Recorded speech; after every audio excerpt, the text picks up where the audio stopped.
خوش اومدید به کانال مستر ادونچر فامیلی. همونطور که تو ویدیوهای قبلی بهتون قول دادیم قرار شد که توی این ویدیو 3 تا آشپزخونه تنت باکس رو با همدیگه باز کنیم و یه چیزی هم باش درست کنیم. آماده این؟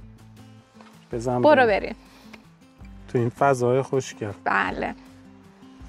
در از کنار آزاد میشه، میکشیم به سمت بالا. کافیه فقط اینو بلندش بکنیم. این به نقطه هیجانی کار کجا ما قراره آشپزی کنیم. رو چی؟ با چی؟ ببینید الان 3 شعله حرارت فوق العاده زیادی داره. باشین که باد میاد دیگه اصلا باد اذیت نمیکنه. ببین اسکاتلند، بهشت روی زمین.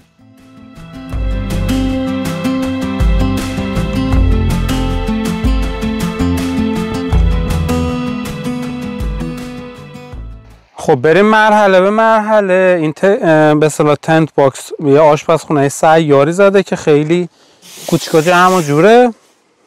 خیلی راحت هم میتونین بلندش کنین.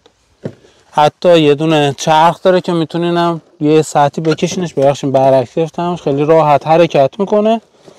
خب بریم مرحله اول. مرحله اول سمت چپ و راست یه بستی داره که این بسته رو آزاد میکنه. یه زامن اینجا داره میزنین، این در از کنار آزاد میشه. میکشین به سمت بالا و سطح اولیه به اصطلاح اون میز آشپزخونه‌تون آماده میشه. وقتی بازش کردین بعد مطمئن بشین که این زامن پایین کلا بسته شده که این سطح بالا فیکس بشه. مرحله بعد کافیه فقط اینو بلندش بکنید. اون پایه زیرش که به صورت یک کمک پیستونیه خودش باز میشه. بعد اینکه اونو کشیدیم آوردیم بالا، 2 تا پایه داره. این پایه ها رو باز میکنیم برای هر دو طرف که سطح به اصطلاح تماسش با زمین بیشتر بشه و موقع آشپزی تکون نخوره. این الان تقریبا میزمون آماده شده. روی سطح میزمون یه محفظه داریم که داخلش یه بادگیر هست که بهتون میگم کجا استفاده میکنیم. یه تخته خورد کنه، حالا که برای سبزیجات هرچی بخوایم میتونید استفاده کنید. فضای داخلیش هم بیشتره. حالا دستمالی چیزی هم بخوایم بذاریم در آینده بعدش میتونیم بذاریم. خب فعلا اینو من استفاده نمیکنم تا برسیم اون جایی که بهتون میگم کجا باید استفاده کنیم. این از این محفظه.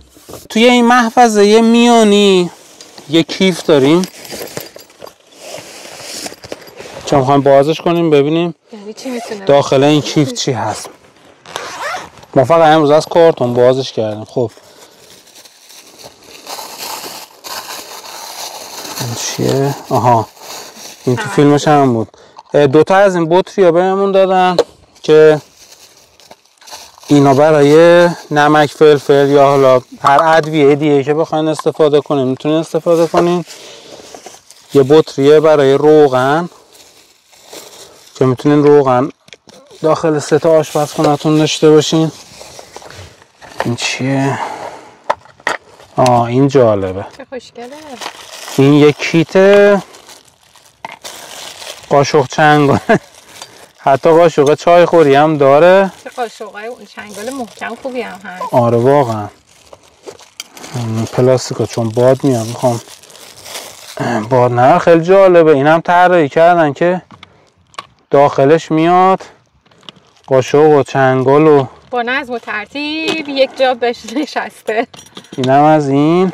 حالا فقط این یکی رو باز کنیم ببینیم چیدمانش چه شکلی بود. چون الان من قاشق چای خوریه رو آها چه باحال متوجه شدم.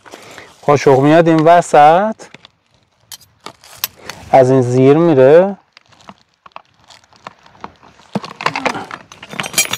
قاشق اون زیر قرار میگیره. بعد چاقو میاد داخلش قرار میگیره. چنگال از یه طرف و این قاشق چای خوری هم از یه طرف دیگه. این میشه یه پکی که تو سفر همراهتون دارین و میتونین ازش استفاده بکنین. آره پک هم میشه چون 2 نفر است. آره خوش هم 2 تا ست داخلش گذاشته. خیلی جالب بود. این توی فیلمی که ما خریدیم اینو نشون نداده بود، یعنی قابل رو گفته بود ولی این قاشق چنگاله توش نبود که خوشمان آمد. خب اینم از افتتاحیه قاشق چنگال. خب یه دونه کفگیره نسوزم توش گذاشته.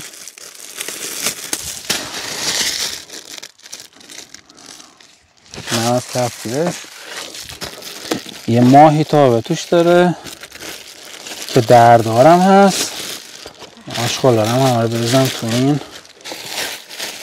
چه باحاله. دستگیرش هم از این دستگیرهاییه که جدا میشه و یه دونه کاسه هم هست. دوتا بشقابه. دوتا بشقابه استیله. دقیقا یه جوریه که مثلا هم میتونی واسه سوپ و اینا همه چی رو استفاده کنی. خب اینم که ماهی تابشه. ماهی تابشم از این چیز هست. دستگیره قفل شونده داره. باز قفل. این میاد اینجا به این شکل بخش اینجوری و بعد اینجوری قفل میشه یه ماهی تابه. خب اینا لوازمی بود که داخل این کیف بود. حالا این کیف جا هم داره، یعنی چیزای دیگه هم میشه داخلش قرار داد. حالا بسته به نیازتون میتونین لوازم دیگه هم داخلش بذارید. خب زیر اون کیفه اینش خیلی باحاله. دوتا صندلی داره. به به. که الانی صندلی من میذارم میشینم قشنگ راحتم هست. شما به این صندلی چی میگید تو شهرتون؟ والا صندلی. نه ما بهش میگیم چوتی. که اینا همش جزء اون به اصطلاح پکیجی که شما میخرین هست. یعنی دوتا صندلی هم جزء این پکیج. نم یه مقوایی گذاشتن اینجا که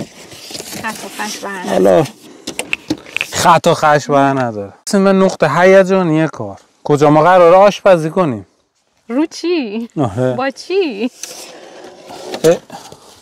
خب اینم که میبینین نوع این گاز اینجا طراحی شده و آماده است. حالا موقعی که این گازتون رو میکشیم میاد بیرون یه پایه این زیر طراحی شده که این پایه هم باز میشه که سطح اینو با زمین حفظ کنه. حالا یه نکته خیلی مهمه دیگه تو این گاز الان اینه که ما ممکنه سطح مقطع کوچیک لازم داشته باشیم برای کتری. الان کتری هایی که ما داریم رو این جا نمیشه. اینا طراحی کردن که اگر خواستین کتری یه ظرف کوچیک بذارین اینو باز میکنین. اگر ظرفتون بزرگ بود مثلا این راحت میتونین اینا بذارین. و میخوایم ما الان باش چیز درست کنیم، یه چای افتتاح کنیم، اینا باش یه چای درست کنیم اینجا بخوریم تو این فضا. خب این سری گازتون البته روش کپسول گاز نمیاد و استاندارده. این کپسولایی که کلمن داره برندهای مختلف پریموس یا هر کمپانی میفروشه رو میتونین از بازار تهیه بکنین. خیلی راحت پیچ میشه. یه الان گاز بهش وصله و خوبیش هم اینه که یه شیلنگ بلندی براش طراحی کردن برای بحث ایمنی. این میاد این پایین قرار میگیره. حالا میخوایم بریم تستش بکنیم. این فندک داره، فندک هم خیلی راحت میاد بیرون. یه مقداری گازو باز میکنیم ببینیم شعله‌اش چجوریه. تا حالا تستش نکردیم. باز شو. خب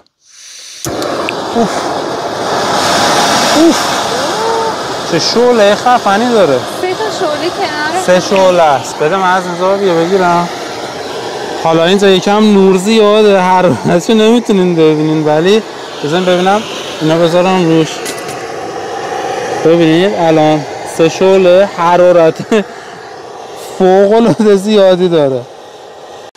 خب این سری گازش هم افتتاح شد و از نوعی در اومد سیاه شد. من خیلی ساله دارم از گاز توی کمپینگ استفاده میکنم. واقعا یه همچین فشاریه یه همچین شعله تو هیچ گازی ندیده بودم.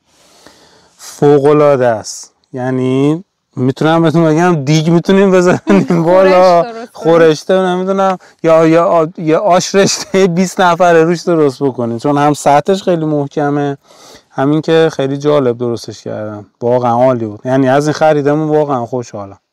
خب یه نکته‌ای که فراموش کرده بودم این بادگیر بود. این دوتا میله‌ای که میبینید این کنار طراحی شده باز میشه و اگر شما تو محلی باشین که بادگیر هست و باد داره میاد، از این بالا داخل این قرار میگیره میاد اینجا و الان فکر کنم اگر من روشن بکنم شما شعله رو خیلی راحت تر ببینید. الان اینجا شعله رو راحت میتونید ببینید، خیلی فشار داره و این دیگه اگه توی محیطی باشین که باد میاد دیگه اصلا باد اذیت نمیکنه. خب اینم یه نمای کلی از این آشپزخانه سیار و صندلی. همینطور که میبینید یه پکیج به نظر من کامله برای بحث کمپینگ و آشپزی. دوتا صندلی داره، گاز و عرضم به حضورتون که یه میزی که میتونین روش خوراکیاتون رو بذارین. حالا اینکه یه کیفه، این طرف و اون طرف فضا داریم، وسط داره. نظرم یه پکیج خیلی خوبه نه؟ آره ولی به نظرم دو تا چیز کم داره، یه دونه کتری و لیوان. خب دیگه اونا دیگه شخصیه. ولی خب به جز اون همه چیز برای آشپزی دو تا بشقابو برات گذاشته، کتری ماهیتا برات گذاشته که حتی اینا هم میتونین توش سرخ کردنی درست کنین، هم اگه بخواین آشپزی کنین دردار باشه درم داره. کیفیتش هم خیلی خوبه. واقعا گازش سری گازش واقعا فوق العاده است به نظر من. و یکی اینکه پیش بینی بادگیرم براش کردم، صندلیاش هم اصلا نگاه نکنین که فوق العاده صندلیش رو وقتی میشینین صندلی خیلی راحتیه و به عنوان کسی که چندین سال کوه رفته کمپ کرده و تو طبیعت بوده به نظرم از نظر من تاییده. کیت خیلی خوبیه، درسته یه مقدار قیمتش زیاده، نزدیک 600 پوند قیمتشه، ولی وقتی جمع میشه خیلی عالیه و فکر کنین توی همچین فضایی اومدین تو دل طبیعت میخواین کمپ کنین و این آشپزخونه سیارم کنارتونه، میتونین آشپزی کنین، چای درست کنین. حالا ما قرار بود چای درست کنیم، کتریه یادمون رفته بیاریم دیگه. انشالله تو کمپ های بعدی کتری هم درست میکنیم و چای هم درست میکنیم و نشونتون میدیم. بریم یه چای فلاسکی حداقل بخوریم ها. بیا بگی برو من میارم. ببین چی آورده، تیتاب ایرانی. اینو تو خونه درست کرده بودیم، دمنوش، سیب و گل محمدی و میوه گل نسترن. البته ما الان دیگه شما تا چای میز من گازشو جمع کنم.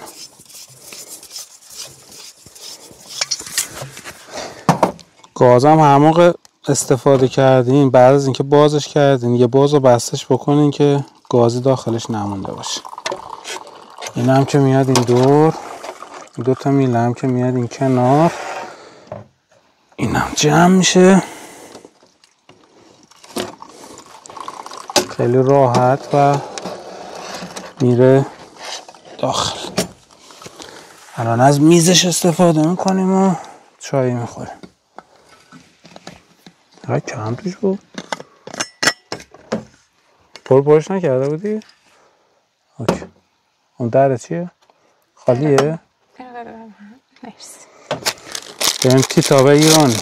انجیر و شکلات و اینا هم آوردیم.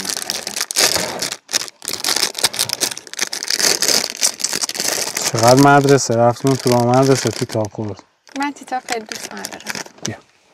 دوست نداری؟ اصلا نمیخوای؟ نه خودت بخور میشه. جدی؟ آره تیتابو خیلی ایرانی تیتاب دوست نداشته باشه؟ یه مدل دیگه ای بود یادم نمیاد. چرا ما تیتاب داشتیم؟ یعنی چی؟ تیتاب همه شهر داشتن.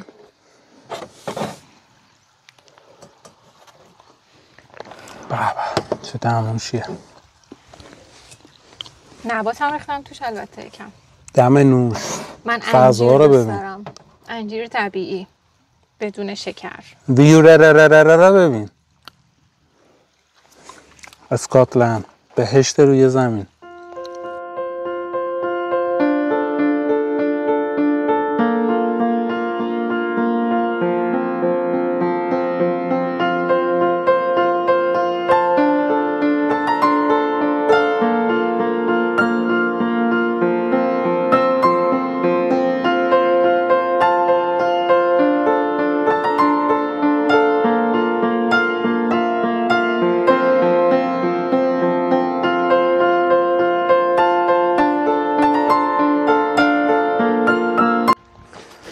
جمع کنیم بریم.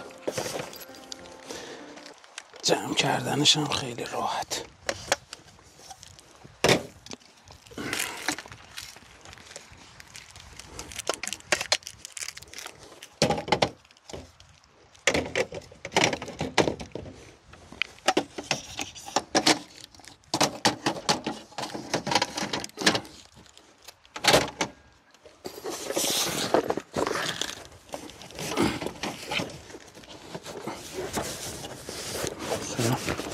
چه تنگ شد؟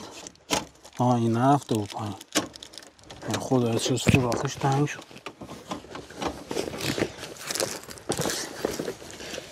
اینا برعکس گذاشتم اونجا. این همون سوراخ مگه نیست؟ چی شد یه ها؟ این آشغاله بگی.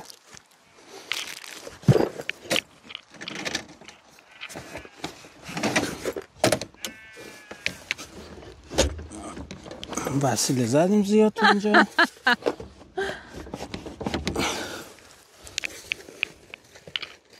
میدونی مشکل چیه؟ چی بود؟ نه در مایتابه رو برعکس گذاشتیم. ما اشتباه گذاشتیم. به خاطر همونه.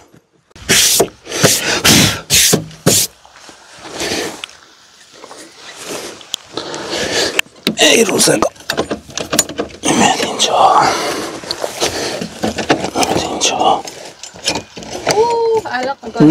نه ترس.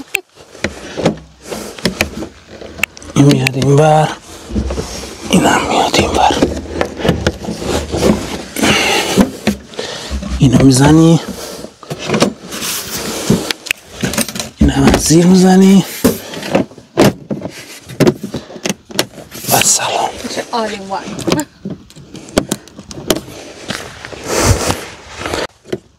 خب این هم از جمع شدش. این خیلی راحت از سمتی که تایر داره هم میتونیم بذاریم. میاد داخل ماشین و این آشپزخونه رو شما هر جایی که دوست داشته باشین میتونین با خودتون حملش بکنین و ازش استفاده کنین.